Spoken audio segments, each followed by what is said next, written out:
Welcome to Horror in Detail. Are you ready to embark on a chilling journey into the realms of darkness? The mysterious and the bone-chilling world of horror stories. On this channel, we are dedicated to unraveling the most terrifying tales that will send shivers down your spine. First story. This story was shared by you/Thessalonian. There are two kinds of witches. I've met two witches. Both were real in some sense of the word. But then again, it's hard to tell what to categorize real as. The sad truth is, there is a community of people who would find my second story really quite offensive, but I wish there was another way to put it. There are really two kinds of witches. There are witches, people who revere different types of medicine, people who light fires, sing songs, hang little things in their houses, read books, praise gods both real and gods made up by imaginative 17th century men with too much time. They collect herbs, crystals, and all that. Then there are witches who don't. I met one kind at a fair in a small purple hut. Velvets and feathers, plastic coins, and ethnically appropriated incense attained by one older lady who tried her very best to live in a pre-Christian Europe by botching together a mongrel set of ideas: Norse, Celt, flavorless Orient, Roma, and Faustian indulgence. The sort of person who took offense to the suggestion of the removal of a public statue of a goat-headed, pentagram-wielding, treated man with wings caressing the tops of children's heads. She even had a small one perched at her table. As I said, each one of these things perfectly reasonable on their own, but when brought together in the tent created a vague shroud of confrontational and alternative chaos. She was a perfectly nice witch too. Tried to sell me things, gems and whatnot. I used to find them fascinating, but I confess I was rather short with her, and I looked over her things with some degree of disdain. I looked at her small statuette of Baphomet and picked it up, threatening to smash it on the ground. She looked quite outraged, and quite rightly, appeared very confused as to why I had reacted in such a strange and violent way when I had seemed fascinated or entranced by her world. What would you do if I broke this? Don't do that. I'd demand that you pay for it, and if you didn't, I'd call the police. Are you a witch or not? Curse me. Curse me now. She frowned.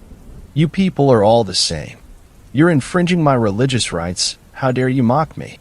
Now I was getting angry. I just asked you to curse me. If that's mockery, then what the hell are you? Pathetic. I put the statuette down. Poor little Baphomet didn't so much as wink his goat eye. She looked about ready to throw some exotic spices in my face. I could tell she wished she believed in curses, so she could throw one at me. But as a witch, of course, she was utterly powerless. Ishtar wasn't going to help her, nor would any long-dead but observably femininity-empowering goddess. I think the message she received was that I was a religious fundamentalist. This was not my intention. I very nearly had to resist the urge to dismantle the whole tent. I realized how that would look, especially in an environment such as the fair. Perhaps I would be accused by the mob. Quite ironic, really. Of course I regretted it when I was driving away. The truth is, I looked over her things with disdain, because I had already met another witch. The other kind. I had been younger, around 7 at the time. A good age, I guess. I was waiting outside my school to be picked up. I remember exactly what had happened that day. Exactly. One of my friends, Dan, had scared me while I was in the toilet. The water fountain in the front wasn't cold enough, so I went to the back one. We had to write recounts of what we had done on Saturday, and I pondered making up a funny story about the dog, but then decided not to, because I felt bad about lying on the paper. I was waiting outside for my older brother to come and walk me home, and then a woman came up and spoke to me. She was really terrifically normal looking. Not pretty, not ugly, not old, not wearing any kind of hat. "Hello," she said. She didn't smile. Her voice was funny. Normal, but just a little bit strange. She reminded me of when a parrot said hello. It caught you off guard with how lifelike it sounds, but still not near enough to fool you into thinking it was a person.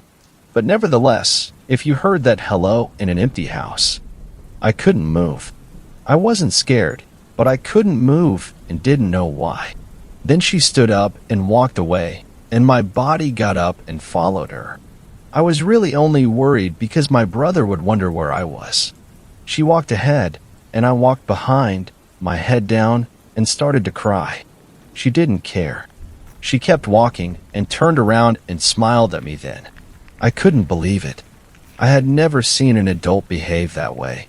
I had seen my mom and dad get worried when I was sad, or seen them laugh because I was crying for a funny reason. I had seen my brother get annoyed. I had seen other parents feel sorry, or seen them get annoyed. I had seen teachers get worried that I'd have to go home. But I had never seen a look in anyone's eyes quite like hers. I hope I never see it again.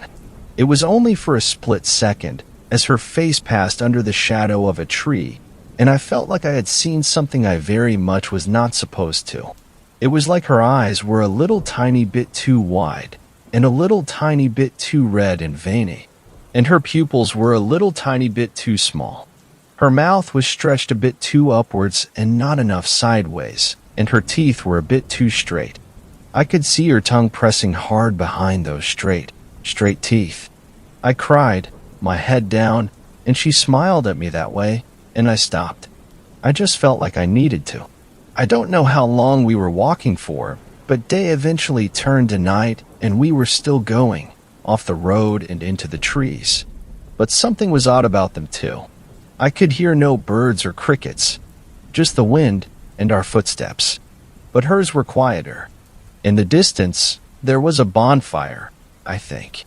When we were 100 meters away from it, she tore her clothes off and kept walking. I had never seen a naked woman before, so I couldn't be sure if she looked normal or not. I can't remember. But as she walked, her feet bled.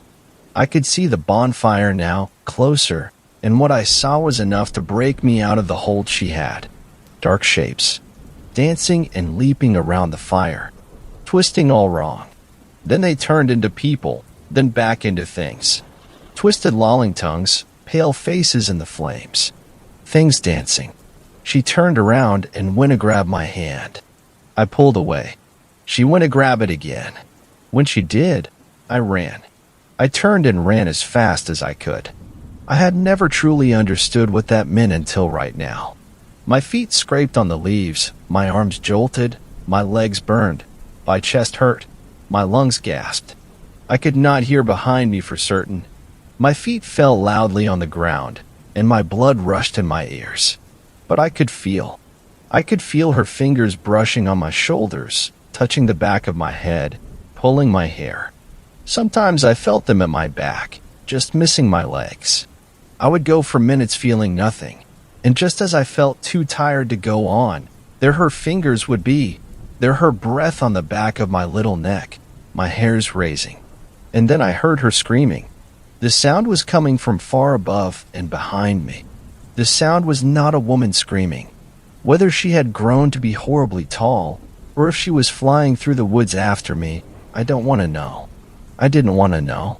I just ran and burned, her fingers brushing by arms, by legs, my back, by head, clawing, my cheeks, my lips, my eyes, my armpits, my waist, my groin, the backs of my knees, my ankles.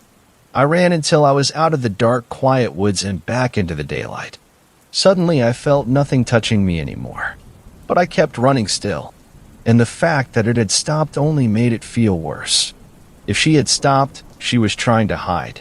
If she was trying to hide, it wasn't some invisible force, it was real.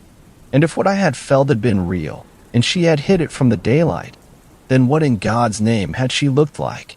I ran until everything on me was so painful I no longer cared.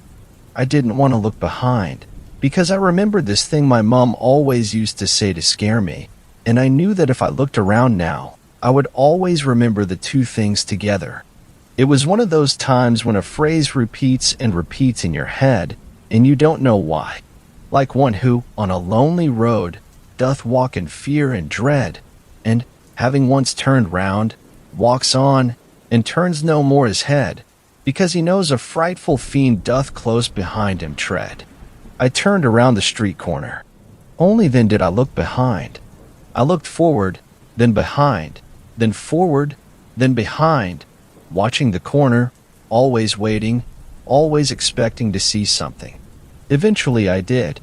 A cat walked around the corner and stopped, staring at me. I didn't freeze this time. I kept walking, kept staring. The cat didn't move, and then it started walking towards me like a normal cat. And for a moment I thought that was all it was. An ordinary cat. It lifted its paw and started licking it innocently enough. But I ran anyway. I ran until the cat was out of sight.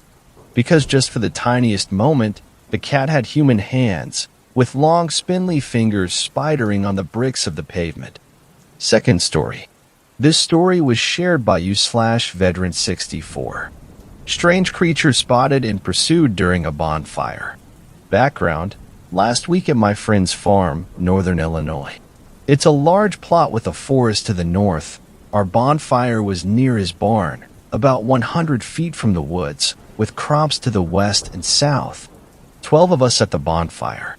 We're all around 15 years old, and 5 of us, myself included, on a FOID card, required to posse or purchase firearms. Story: the bonfire is going as planned, and at around 10 p.m. we light it up. All of us are chatting and having fun when one of my friends stops everyone. That friend was sitting near the crops. Listen. Everyone shuts up, and we hear a really strange noise coming from the field. It's nearly impossible to describe perfectly, but it was a really deep hissing noise. Like if a large dog could hiss, it'd sound like that creature. My friend, who we'll call T, shines a flashlight toward there. From that distance, the light was hazy, but we saw a figure about 30 feet away from the fire. It was on all fours, about 5 feet long. It had large, powerful-looking hind legs coupled with feet that had claws, small but they looked lethal. But its front legs were long and stringy, with much more menacing claws. It was covered with fur, and its head was dog-like with large canines visible. The creature's eyes were deep blue and reflected the light. The party right now is struggling to comprehend what's happening. Most of us are just staring at the creature, which in turn is staring back at us. This continued for at least a minute until T comes to his senses. I'm gonna sneak back to the house and grab my guns, yell if that thing does anything weird. T leaves and the creature watches, its eyes following T as he enters the house. At this point we have 3 flashlights on it, and it's perfectly visible to us. 2 minutes later the door opens and T comes out with 2.22s and a 9mm. The creature sees T and gets on its hind legs. I'm assuming it's a biped that was sitting down at the field, running toward the woods with a huge gait. Now the thing looks at least 6 foot tall. T hands me the 9mm and hands my other friend, the second .22. The creature's 20 feet out from the forest, and T shoots at it, missing. R stays at the fire while me and T go after it. Only now I realize how stupid we are. The thing's at the foot of the forest, and it climbs up a tree. We both stop and fire a few more shots into the trees. We walk back, and everyone decided to call their parents and finish it up early. Our excuse was a small downpour had started, and we had to finish early. No one's talking about it, and we're not planning on telling our parents. T's parents led 2 more hunting trips with bows and arrows due to the strict gun laws, but we didn't find anything. The tracks it left were washed away during a harsh storm. So 2 questions. What the hell did we see, and has anyone else seen it? Also, I typed this on a phone, so excuse some grammar issues that may arise. I'll edit it when I get access to a computer. Third story. This story was shared by you/sleepingguy5. Stay out of the Ozarks. I've been a biologist ever since I was 22 years old. I grew up on a farm in rural Illinois, so nature has never been a stranger to me. Playing in the woods was how I entertained myself growing up. Spending all my time in a forest as a child, people expect me to have stories about Bigfoot or strange noises or finding some weird shrine out in the middle of the woods. But no, the weirdest thing I ever encountered was a bobcat screeching. It sounds just like a woman's dying scream. And yes, to everyone who's ever claimed to hear a skinwalker or go man screeching in the woods at night, I promise you, it was just a bobcat. The truth is often mundane and disappointing. You'd think this would mean I'd have gotten bored of the woods, but I never really lost my love for them. Nature is boring. That's why I like it. You know what to expect. That's why, after college, I decided to make studying nature my full-time career. I'm a biologist for the Sierra Club, specialized in the ecosystems of Midwestern America: fish, birds, deer, elk, bear, wolves, the like. I've spent weeks in fire towers, cabins, campsites, always miles away from civilization. I'm usually gathering data on local wildlife, measuring for pollutants, determining whether the ecosystem is stable or if anything threatens it. The work is not glamorous, but I enjoy it. And nature had still never surprised me. Until my last assignment. I was designated to be stationed, alone, in a cabin in the Ozarks. The assignment was supposed to last 3 weeks in May. The Sierra Club was alerted to a steady decline in the local elk population over the last decade. Nothing drastic, but enough to raise concern. My job was to take census of the wildlife, measure for pollutants, the usual. These are my diary entries for my assignment, starting with my first night. I arrived in the evening in early May. Nothing was amiss the first 2 nights. It seemed an assignment like any other. The sounds of the forest were exactly what you'd expect: crickets, an owl's hoot, and the occasional elk call. I was sent here in May because that's their mating season. The elk are out and about looking for dates, and that makes them easy to count. Elk mating is pretty straightforward. The female lets out a call and waits for a male to find her. Usually it's first come, first served, if you catch my drift. If only, right? It was clear that love was in the air, and for all the calling, you'd think I would start seeing elk. But by the second day, I still hadn't spotted a single one. The third night, I was lying awake in bed, uneasy. Something wasn't sitting right with me, but I couldn't put my finger on why. I was about to nod off when a female call cut through the night.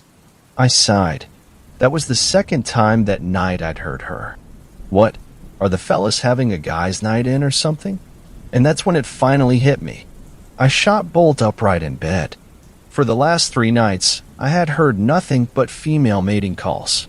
That should have drawn every male within half a mile. Now elk are not discreet, and they don't beat around the bush. When that male gets to the female, well, let's just let the whole forest will know about it. I sat in bed, staring out into the night, pondering. There have to be males close enough to hear this female. So after 3 nights of her calls, why haven't I heard the main event? The third day, I went out onto the trails, once again looking for some sign of elk in the forest. What I found was not encouraging.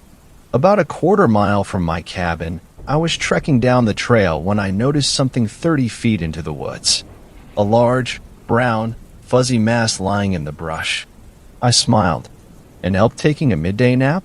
I took out my binoculars to get a closer look. It was an elk all right. But my smile dropped when I realized that the brown, fuzzy mass was completely still. I carry a hunting rifle with me for safety. I readied it and approached the elk carefully. It looked fine from where I was standing, but I nearly dropped my rifle when I rounded to the animal's front. It was carnage. The poor creature had been completely gutted. What little remained of its entrails hung loosely out of its chest cavity. The ribs had been pulled apart, and huge claw marks scarred its flank. Its head was barely connected to its body by a few weak strands of flesh. I heaved and almost lost what little breakfast I'd had. It was horrifying. I had to take a few moments to collect myself. This was the first time that nature had surprised me. What could have possibly done this? I've studied wildlife for years. This was a bull elk in its prime. It would have stood 9 feet tall alive, a king of the forest. There is no predator on this continent that could have taken down a full-grown bull, pack or no pack. Even a grizzly wouldn't mess with something this big. And bears are mostly scavengers anyway. My mind raced through possibilities, trying to think of an explanation. Maybe it had been sick? Maybe a predator came upon it in its sleep, took it by surprise? Yes, that must be it. It couldn't have fought back. But this savagery, those claw marks were bigger than even a grizzly's. And its ribs, no quadruped could have exerted leverage on the ribs to split them like that. You would need arms. A chilling thought occurred. A human? Could humans have done this? But why? Hunters would skin it, or take the head at least, to mount on their wall. Is some psychopath out here dismembering wildlife for fun?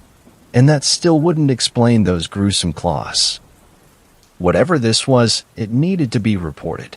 I was sent here to investigate the elk population declining, and this had to be related. I fished out my camera to take photos. Having to document the horror from every angle was heart-wrenching. The look in its eyes. This elk had been terrified when it died. I want to take one last shot. Just as the shutter clicked, my ears registered something. A sound from behind me that my camera had nearly drowned out. I whipped around. I had barely heard it, but it was there. A twig snapping. My camera hung from my neck, and my rifle from my shoulder. I dropped the one to snatch up the other. Idiot, I thought to myself as I pointed the rifle towards the sound. I had been so shaken by the sight of the body, I had completely overlooked one important fact. The kill was fresh. This corpse hadn't even begun to decay. This elk had been dead no more than half a day. And that means whatever killed it may still be nearby. With my rifle still trained on the spot, I backed away towards the trail. My hike back to the cabin was the only time in my life I felt scared of the forest. Trees surrounding me on all sides, no visibility. I jumped at the slightest sounds, never lowering my rifle, never going more than 5 seconds without looking behind me. I felt like prey, never knowing where the danger would come from or when.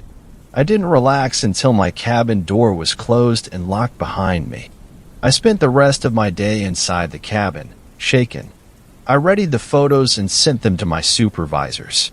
They would take a day or two to respond. Until then, my plan was to investigate. During the day, and with my rifle ready. That night was my last night at the cabin. I was getting ready for bed when I heard a female elk call again. The first one that I'd heard that day. And close. Very close. Wildlife don't like buildings. They smell of fire and metal and gasoline, all unnatural to them. They steer clear. What was this elk doing so close to my cabin? I peered out my window into the dark of the forest. No sign of her. She must have been beyond the tree line. I grabbed my rifle. Of course, I wasn't going to shoot the elk, but I might send a few shots into the air to scare her off. It would be nice to know the elk are breeding normally, but I could do without front row seats. I unlocked my cabin and took a step out onto my porch, rifle still in hand. My eyes scanned the tree line, looking for the female. That's when a pair of antlers struck out from behind a tree. An elk's had followed them and turned peer right out at me. But this was a buck, probably attracted by the female's calls. This was promising, but all the more reason to scare them away. I raised my rifle to the sky and prepared to fire. That was when the elk flew into the air. Or its head did. The buck's had sailed in an arc towards me and landed just feet away from my door. I stood there in shock, trying to process what had just happened. Something or someone had been holding the head, and had just thrown it. I nearly pissed myself in fear. I pointed my rifle at the tree where the buck's head had appeared. The light from my cabin barely reached. Were my eyes playing tricks on me? Had I just seen claws retreat around the trunk? I was frozen. I needed to reach behind me to open my door and get back inside. But I was too scared to turn my back on the forest or even take a hand off of my rifle. After a few seconds, I finally gathered up the nerve to brace the rifle against my shoulder, my finger still on the trigger. I groped behind me until my left hand found the doorknob, never taking my eyes off the tree. Thank God the door had not locked behind me. With my left hand, I turned the knob and pushed open the door, then drew it back to my rifle. I backed away quickly into the cabin, slamming the door and locking it. I hurried to the windows, drawing all my blinds and making sure each was locked, never letting my rifle out of arm's reach. The terror I felt as I approached each window, never knowing if there would be someone or something on the other side of the glass staring back at me. There hadn't been, which was almost as unnerving. I rushed to the satellite phone to call the sheriff's office at the base of the mountain. The relief I felt when they picked up. "You need to get up here," I pleaded. "Who is this?" It was the sheriff's deputy on the other end. I'd met him and the sheriff before beginning my stay at the cabin. "It's me. I'm the guy stationed up at the cabin on the mountain." "Oh, sorry about that. What's the problem?" "There's someone up here fucking with me." "Get up here now." Whoa, slow down. You mean like kids or something?" "No, it is not fucking kids. Someone up here just threw a decapitated elk head at my cabin." In my panic, I'd somehow kept the awareness to use the phrase someone instead of something. I didn't want this guy to think I was drunk or crazy. I just needed him to get up here. "Well, what did they look like? How many were there? Did they have guns?" "I have no fucking idea, man. They killed a goddamn elk, cut the head off, and threw it at my cabin. Just get the hell up here." "Oh shit. Okay, lock yourself in there. We're on our way." "Man, please stay on the line. I'm scared here." I really was terrified.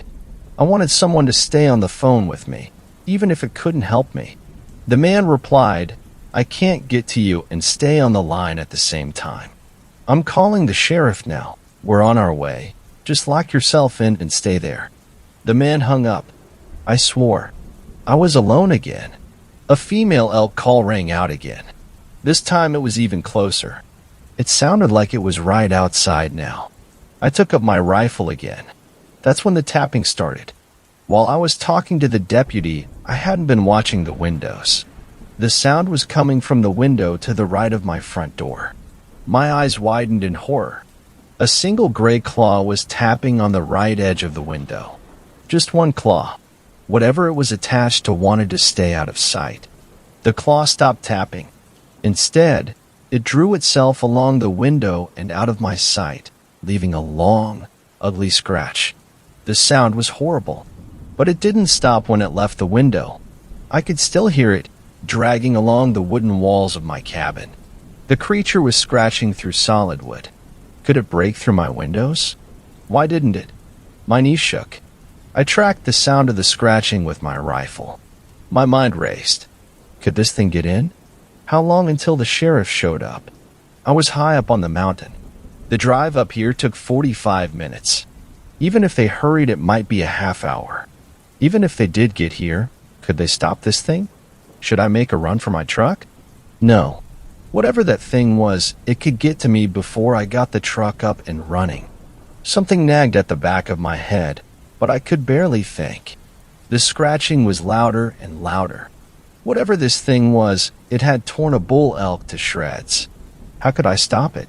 The bull, that's when I realized it. The head. It was the same head as the bull I'd seen earlier. It had the same scar down its right cheek. This thing was taunting me. It must have been there when I found the dead elk. It had been watching me, and now it had thrown the head at me. Was it telling me to go away? To get out of its territory? I gasped. With my mind racing, I hadn't noticed that the scratching had stopped. Where was that thing? My eyes darted from window to window. No sign of it. Until the loud thud right above me. It's on the goddamn roof, I thought. Its footsteps echoed through my cabin. Between each step came rhythmic taps, no doubt from its claws. Was it testing for weaknesses? Was it merely toying with me? It had only been a few minutes since I called the sheriff's office. I was still far from safety. I hadn't moved since the call. The thing on my roof thudded from spot to spot. The shock was starting to wear off. Focus. Think. I told myself. The thing had probably seen me through my window. It was right above me. The bathroom. The bathroom was the safest spot. There were no windows. If it does break in, it will have to look for me, then break through the bathroom door. That might buy me an extra minute, and it might save my life. The creature knew where I was. I had to try to change that. I slowly slipped off my shoes.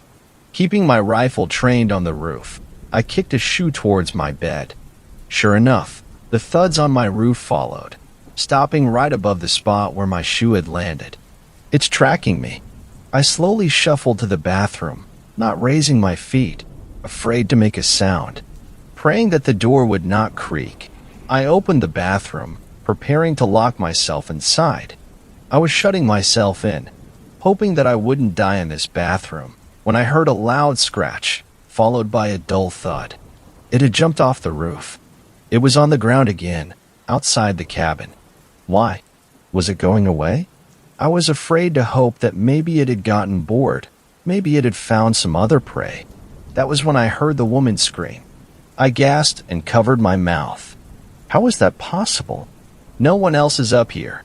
A hiker. A camper maybe? The scream came again. "Help!" she cried out. I gripped my rifle, crying now.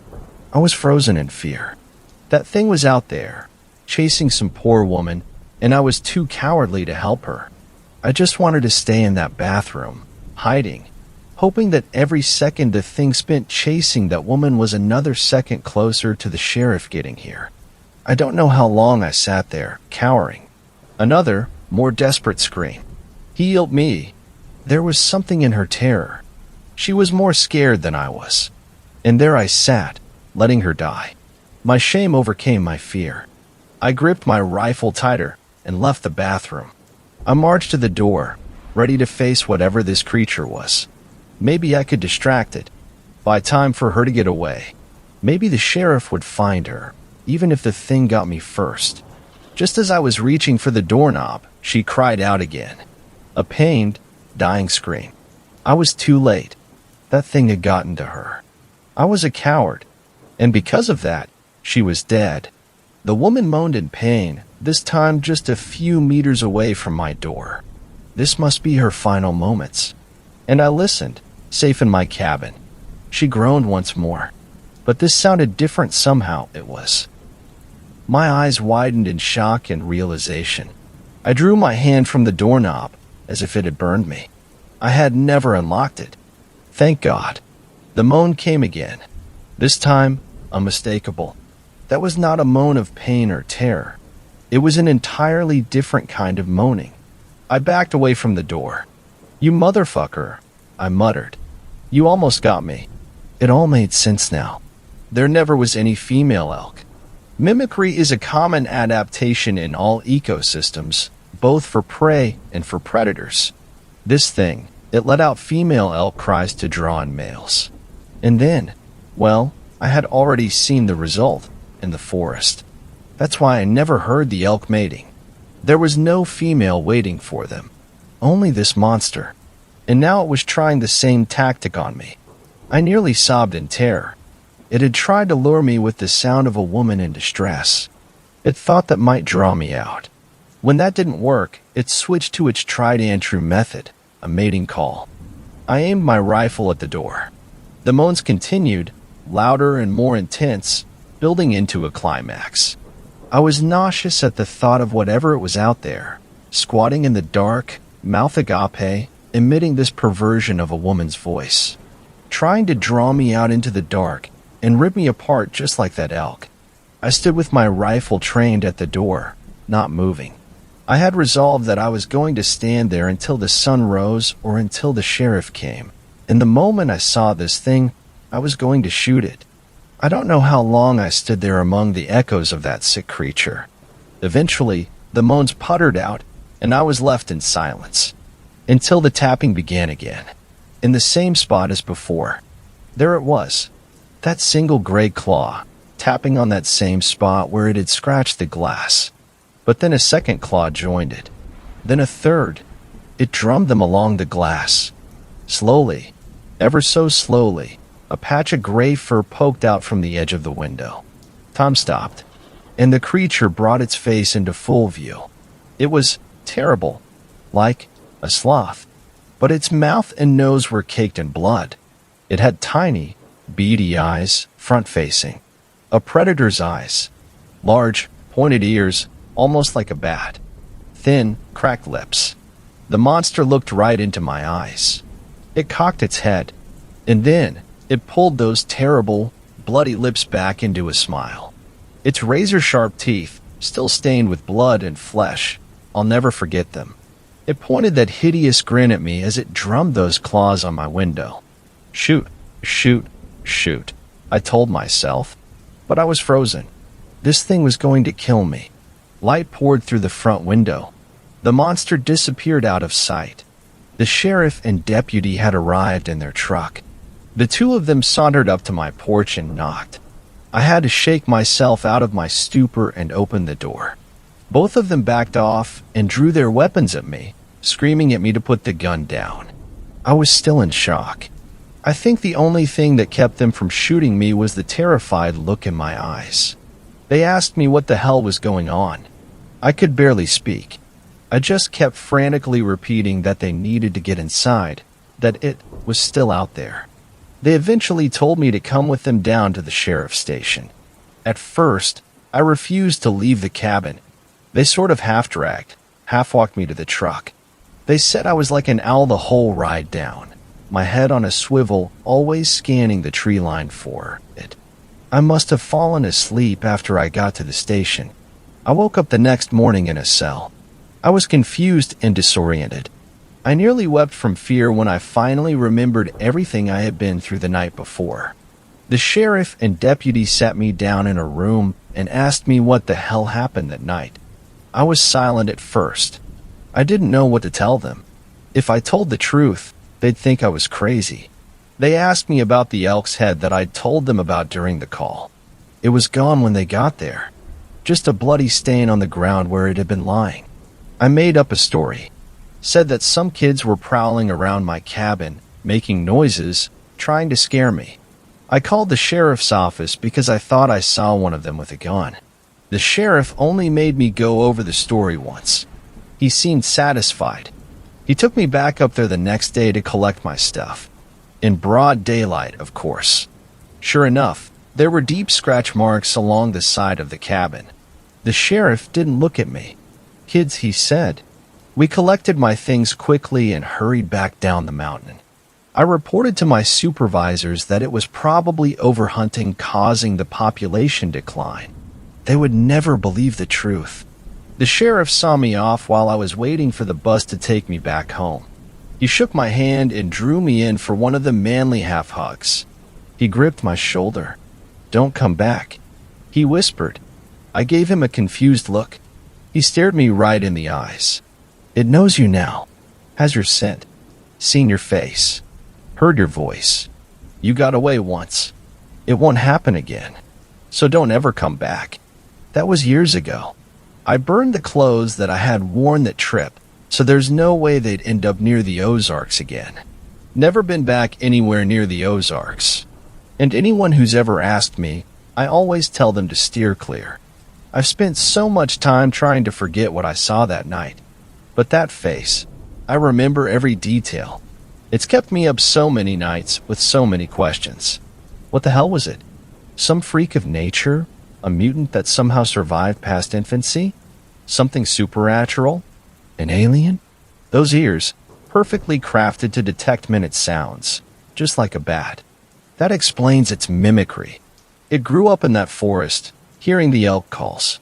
After a while, it learned to copy them. I've spent so many nights asking myself, how did it know a woman's voice? I dread to ponder the answer. When sleep finally comes, I have nightmares. Nightmares about campers sitting around their fire, when all of a sudden they hear a voice calling out to them from the woods, crying for help. The voice in my nightmares, calling them into the darkness of the trees, away from the safety of their fire. The voice, my voice. Fourth story. This story was shared by you/Rogue Hero. I'll never walk Sutton Wilderness in the dark again. The sun wouldn't rise for another hour when I leashed up my dog for our walk. You see, my wife and I started going to the gym on Mondays, Wednesdays, and Fridays. Last week, our trainer wanted us to add cardio to our routine, so Tuesdays and Thursdays became our cardio days. Our gym was small, and with only one treadmill working at the moment, I opted to get my exercise later in the day via a hike through the nearby urban wilderness. I figured this would also be an excellent opportunity to walk our dog, Penny. Fall showed no signs of coming early to Oklahoma as we stepped outside to the 75-degree heat. With all of the lakes in the Gulf Stream, Oklahoma can get unbearably humid. On Tuesday, when I did the walk at 10 a.m., I felt sweaty enough to want to take a second shower from a 40-minute hike. Today, I opted to start at 6 a.m. before I'd shower and match my wife's time at the gym. Despite the dark, there were several cars parked in the lot for Sutton Wilderness. Goes to show that the Sutton Go-Man isn't real, I joked. I had heard of the urban legend about a go-man stalking the woods at night, but that was the extent of my knowledge until I listened to a local podcast that went more in depth. The host described the story as one that echoed other go-man stories across the nation. His research compared the sightings of woodland monsters, like Bigfoot, through a cultural lens, with people from British backgrounds familiar with ape men, werewolves from Germanic history, and the go-men from the Dutch.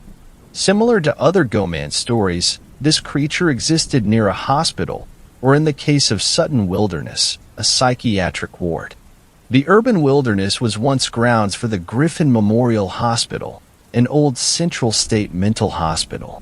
As the hospital shrunk, the state turned the landscape into the park people enjoy today.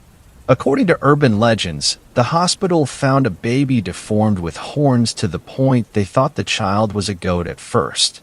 The hospital cared for the baby, and as the child grew up and the landscape changed, the child decided to stay here. The podcast host noted that this would put the goat man well over 70 years old and said that some people believe the spirit of the goat man is what haunts the woods. Regardless of the form, the legend warns that people will hear footsteps made by hosts coming from behind them. If a person walked faster or slower, the steps would match their pace until one would feel hot breath on their neck, by which time you were too late.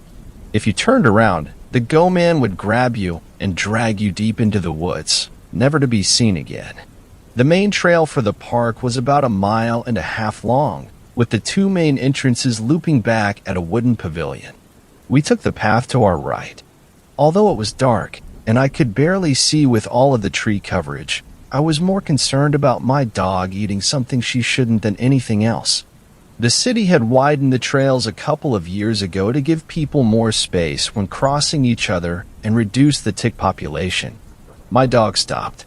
Her ears perked up and turned to the south toward the rhythmic beat of drums off in the distance.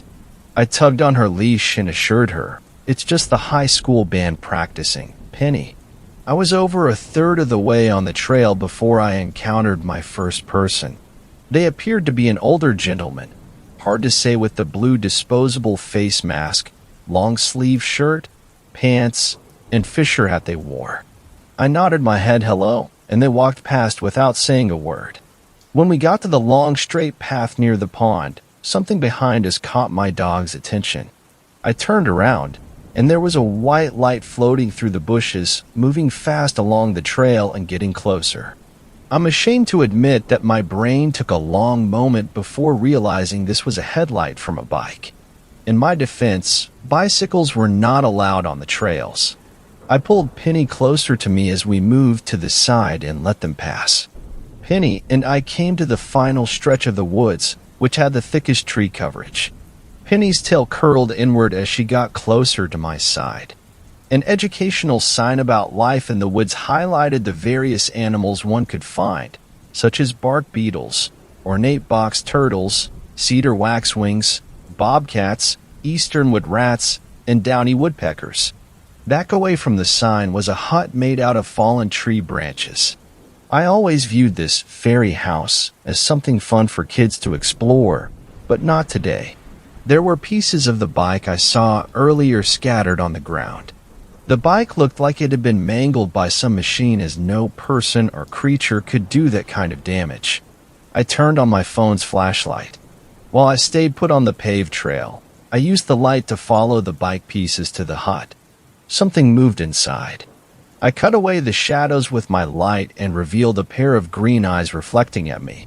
I ran, and so did Penny. I was struggling to keep up with her, but I had her on the leash still. Behind us, I heard what sounded like hooves matching my pace on the paved trail. I dared not to look back. The sun was rising as we made our escape out of the woods and back to the gazebo. With the sound of hooves gone and no warm breath on my neck, I stopped to catch my breath. Staying behind in the trees was someone about my height. I thought I saw horns like a goat, but as I tried to get a good look at them, they faded into the shadows. Fifth story. This story was shared by you/Xenocide. There's a skinwalker lurking in the Jemez Mountains of New Mexico. I am a former resident of Albuquerque, New Mexico. I love it here. We have jaw-dropping sunsets along with our world-famous question, red or green? But there was one specific occurrence that makes me sick to my stomach that happened to have taken place only 2 hours from my humble city. It was early 2015. My father and my sister and I all decided to go camping in the Jemez Mountains one last time before school started. We own a camper, and we use it every time we go camping. So we hit the road in the early afternoon, and we arrived at the campsite in the late afternoon. We have a great spot that is about a quarter mile off from the campgrounds. There's at least 1 or 2 people camping within a mile radius from our spot, so it's always nice and quiet. For some context, our spot is cornered by 2 semi-hills, and then there's a trail that leads to the main road. Father has told me that cattle and wildlife pass along that dinge trail at night, just another pro to camping in the Jemez. The sun started to set, so we made a campfire just behind the trail. After about 4 s'mores, me and my sister decide to hit the hay. My dad, being a firefighter, knows that you should never leave a campfire unattended, so he decides to stay out just a little bit longer before putting it out. It's around 9 p.m., and I'm falling asleep, until suddenly I heard my father scream from outside. I was then relieved when he chuckled and started to curse. He then came inside and told us what all the commotion was about. He said while he was watching the fire he felt breathing on his neck. He almost pissed himself, he said. He thought there was a bear behind him. He then slowly looked behind him only to see a moose. He cursed and laughed because a damn moose made him scream. We all started laughing and pushed the event aside. I woke up about an hour later to the bright glow of flames. Oh shit, Father didn't put out the fire, I thought to myself. I opened the blinds only to see 2 bright as hell eyes peering from the trail. They looked like a dog's eyes when you shine a flashlight on them, but only 10x brighter. I let out a curse and fell back to sleep. It was too late for that shit. I woke up the next day to the smell of bacon and eggs. I was still wondering about what my father said the night before. Something just seemed really off about it. Then I realized what was so off about what my father said. It hit me like a brick. I spoke with a stuttered dad. Moose don't live in New Mexico. He looked at me with a confused look, and then his face went stone cold. Tell your sister we're leaving in an hour. Pack all of your stuff up. We left about 45 minutes later. I knew my dad is a skeptic. He believes in the everything is connected kind of spirituality. Whenever we talk about ghosts or scary stories, he always says something along the lines of someone could have easily made that up. But the way he reacted to his realization of seeing a moose in New Mexico validated that he wasn't looking for a logical explanation. He wanted to get the hell out of there to protect us. I couldn't relate this experience to other scary stories until I heard of the so-called skinwalkers. I can confirm that what my dad saw that night was a skinwalker. It checked out in every category of what they look like and how they behave. The eyes of a skinwalker are brighter than LED lights. They can take the form of a coyote, deer, sheep, human, you name it. Now, of course, the logical explanation was that he saw an elk, not a moose. But when I pushed my dad to tell about what he saw, he swears to God that he saw a moose, because moose have elongated snouts that most elks lack. I needed to get this weight off of my chest, so if anybody can relate or develop a logical explanation for what me and my father saw, I am open to what you guys have to offer. And yes, we have gone back almost 7 times for the past 2 years, and we never saw it again. 6th story. Skinwalker took my cousin. When something like this happens, it happens out of absolutely nowhere with no warning. It's not some horror movie or story where you know something is about to happen. I'm going to describe what I felt and what I saw. I've been looking for somewhere to share this, and hopefully, someone can tell me what happened. I had never heard of Reddit or skinwalkers or anything before this happened. I wish I could say something cliche like I was on Skinwalker Ranch or my grandma is a Navajo or some shit like that, but I can't. I had never heard of the Navajo Indians or skinwalkers or anything, and I sure as hell didn't believe anything like that existed or even gave a fuck about it. I am 16 years old, and this happened this summer, June 9th, 2018. I grew up in the suburbs near Atlanta, so I had a completely normal life until this happened. I was off of school and my dad went up to Denver to visit my uncle and aunt and my cousin. I have no other cousins my age except for this one, so we were pretty close and kept in touch often. His name is Charlie, but we share the same last name cause his dad is my dad's brother, so I won't use our last name. Charlie was pretty big on mountain biking, so he wanted to take me to some mountain biking trails in Apex Park. The trails are not far away from civilization at all, and we weren't even going to spend the night there. We went down a few trails, everything was fine, and we passed some people, so we weren't alone. Absolutely nothing sketchy went down. It was hard to keep up with him, but he slowed down for me, and we had fun. It was around 6 p.m., and we were heading back to where we parked. Charlie was 18, so we drove ourselves. This is the part where everything goes to hell. We are riding back. Charlie is maybe 20 feet ahead of me. Then the smell hit me. God, the smell. It was disgusting. At first, I thought maybe we passed a dead animal or something. It was more metallic though, and it was very heavy in the air. Charlie stops but doesn't get off his bike. I slow down and stop next to him. He looks at me with a disgusted face. Do you smell that? What the fuck? The smell started to get stronger. It was so strong that I felt like gagging. Looking back, I wish that I had felt something watching us, or at least any indication that something was not right so that we could have left or found somebody. I guess Charlie had heard stories about these things cause I saw his face change from disgust to absolute fucking terror as the realization hit him. In less than 1 second from him saying that something went by so fast and tore him off that bike. I did not see it because I could barely process what the absolute fuck was going on. I was still on my bike staring at the place he just was. Chills flooded my body so fast that my vision went black even though my eyes were open. Then the adrenaline hit me. My brain pounding, but I had no thoughts. I didn't scream. Then I fucking looked up. It was right there. So fucking close to me. It looked down at me because it was huge, maybe a couple feet taller than me. I wish I could tell you I didn't get a good look, but it's always crystal clear in my memory. It was like a wolf, but standing upright like a person. Its fur was matted and greasy and fucking disgusting. But that wasn't what I was looking at. It had Charlie's face, smiling at me. The closest thing I can describe my reaction to is when the people in Bird Box see the monsters.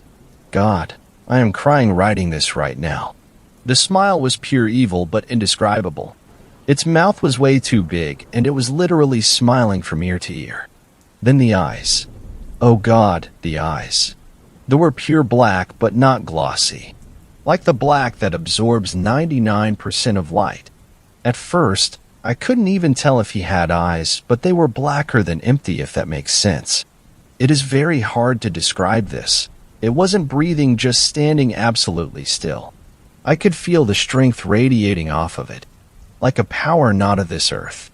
There was no sign of Charlie anywhere. No screaming. Nothing. I knew I was next. I knew 100% I was going to die. My eyes flooded, but it wasn't like I was crying. The pure fear and chills just made my tear ducts run. Suddenly it dashed away, so quick I felt and heard the air rush around me. I felt someone grab my shoulder. "Kid, are you okay?" It was a fit guy in his mid-40s and his wife. I hadn't even heard them approach. Keep in mind that from Charlie saying, "Do you smell that?" to this guy grabbing me on the shoulder was about a 10-second span. All the things I just described were the emotions that were flooding me in that time, not actual thoughts. Then it hit me.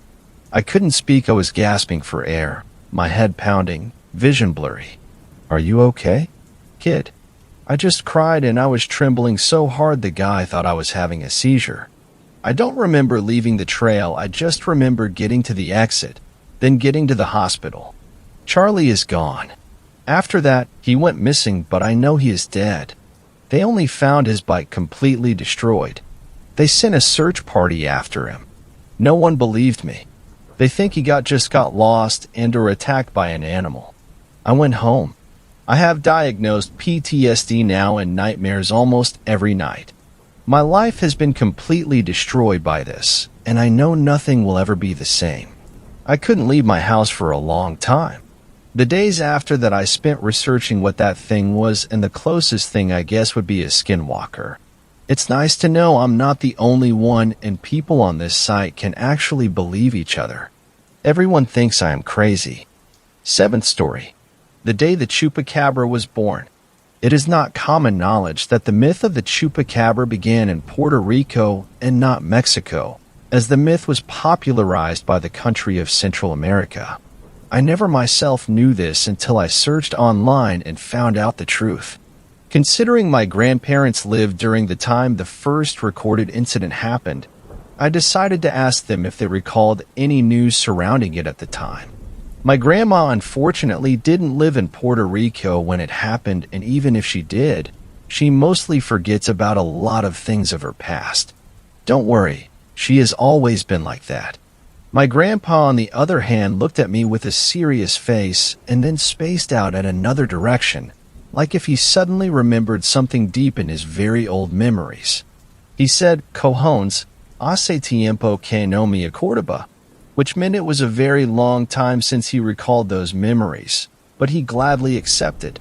This will be a rough translation of what he said. I remember it was in 1995. I didn't live in Canavanas, but an old long-gone friend of mine did. He was a farmer, like many of our parents before us. He always spent his days checking his livestock of fruits and attending his animals, like sheep and chickens. Like any farmer, he cared deeply about raising his animals with care, as in many times they served for putting food on the table, as were the customs. It was in the morning when, after getting dressed and walking out of his home, he saw that his animals were almost all dead except a chicken, who was hidden behind a pile of construction items inside his little shed.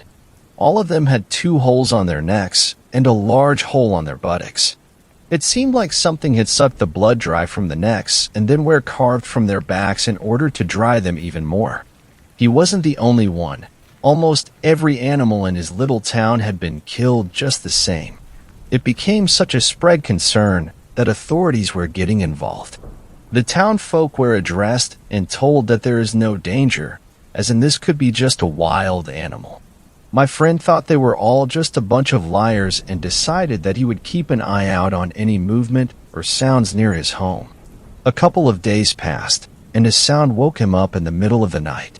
He knew that sound. It was the sound of a trap he had placed with pieces of raw, uncooked pig meat which was filled with blood. He quickly grabbed his machete and ran through the back door. He saw how a figure ran through the woods, away from my friend. He checked the trap, and it seemed that the animal was cut with a sharp part of the metal trap. My friend thought that if he was going to catch the animal, it would be now. He grabbed a lantern and went to look for the animal, following its trail of blood. As he walked through the woods and the grass with the trail of blood seemed more humid from rain, he tried to differentiate the sounds from coquis, crickets, and toads for any hint of the creature's presence. The more he walked, the more it seemed like it was a worthless effort and that maybe the creature was long gone. Then he heard an animal sound. It didn't sound like a threat, rather the sound an animal makes when it's startled or hurt. He ran towards it as fast as he could. Then he froze on his track at another sound, this time of a loud sound just in front of him. My friend put the lantern more in front of him and saw what would be known as the famous chupacabra. The thing had a dog on its mouth, chewing on its neck as it looked at my friend. He described it to me like an alien from movies. It had two black void long eyes which reflected the stars from it perfectly. Its skin was moist, and on its back it had small spikes that he compared to those of a puffer fish, only that they went on a straight line through its back. Its teeth said that they could be compared to nails of a chicken, but more elongated at many of them throughout its mouth. He gained his composure and tried to approach the creature, but it suddenly let go of the dog and hissed at my friend. He knew what was going on. It wasn't a threat sound. It was a warning to back off.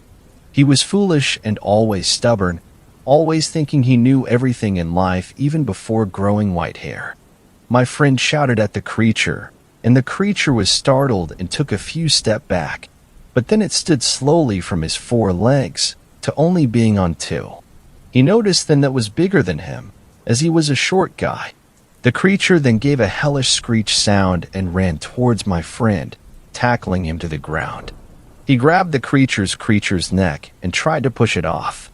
The creature was too strong, and with each passing second, its horrible teeth got closer and closer to his neck. He glanced at the machete he had dropped to his side and fought to get it. The creature then noticed that he was trying to do and bit his arm, sinking its teeth deep. My friend then took off his belt and stabbed the creature's eye with the small part that holds the belt tied around the waist.